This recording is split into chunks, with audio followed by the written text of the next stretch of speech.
لوگ اور کتنے ہی لوگ جو یعنی دین سے بہت دور تھے، اللہ رب العزت نے اس کی برکت سے ان کے اندر جو ہے نا اپنی محبت پیدا کی، اپنے رسول صلی اللہ علیہ وسلم کی محبت پیدا کر دی، اور وہ آج اللہ اور اللہ کے رسول کا نام لے رہے ہیں۔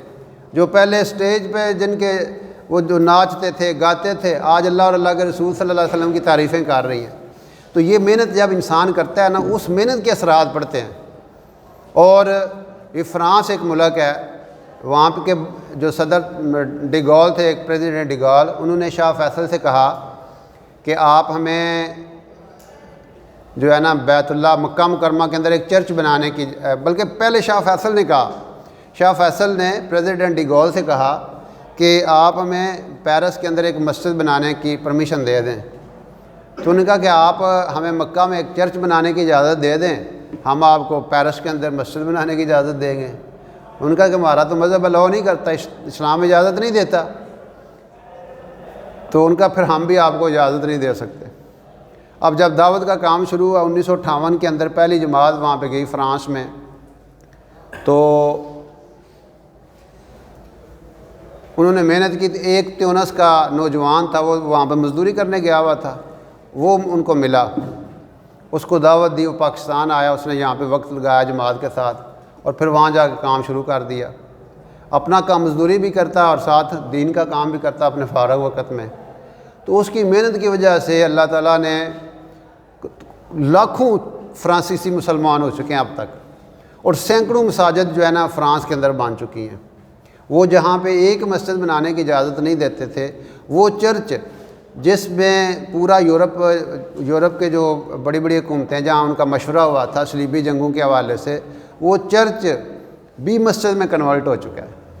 اس انداز سے وہاں پہ محنت ہو رہی ہے، اور اس انداز سے بلکہ ان کی جو چرچ کے جو یونین تھی نا پورے فرانس کی، وہ بڑے حیران ہوئے، پریشان ہوئے کہ یہ لوگ آتے ہیں، سادہ سادہ لوگ ہوتے ہیں، اور خاموشی سے آتے ہیں، کوئی شور شرابہ بھی نہیں ہوتا، اور یہ لوگ یہاں پہ اتنے لوگ مسلمان ہو رہے ہیں، تو کیا اس کے بارے میں پتہ کریں پاکستان میں ایسا کون سا کام ہو رہا ہے۔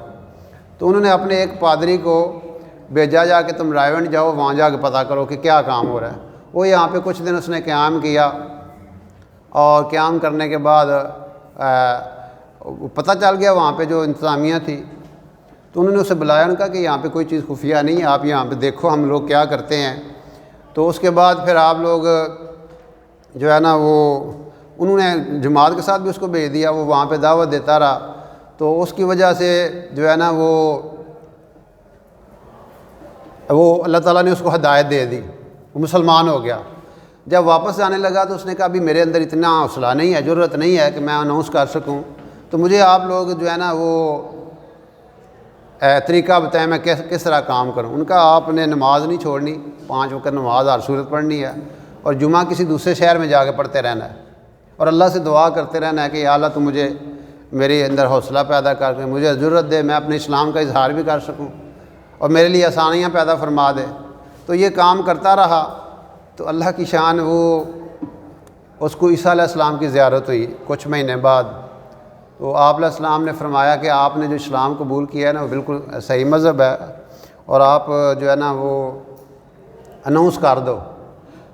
اب اگلے دن اس کو رسول کریم صلی اللہ علیہ وسلم کی زیارت ہوئی، آپ علیہ السلام نے بھی اس کو حوصلہ دیا اور کہا کہ تم اناؤنس کر دو۔ تو انہوں نے سارے وہ جو اپنے جو ریلیٹڈ لوگ تھے چرچ سے متعلقہ، ان سب کو اکٹھا کیا، ان کو پوری کہانی سنائی۔ ان کا جی میں تو ایسے ایسے مسلمان ہو چکا ہوں، اب آپ کی مرضی ہے۔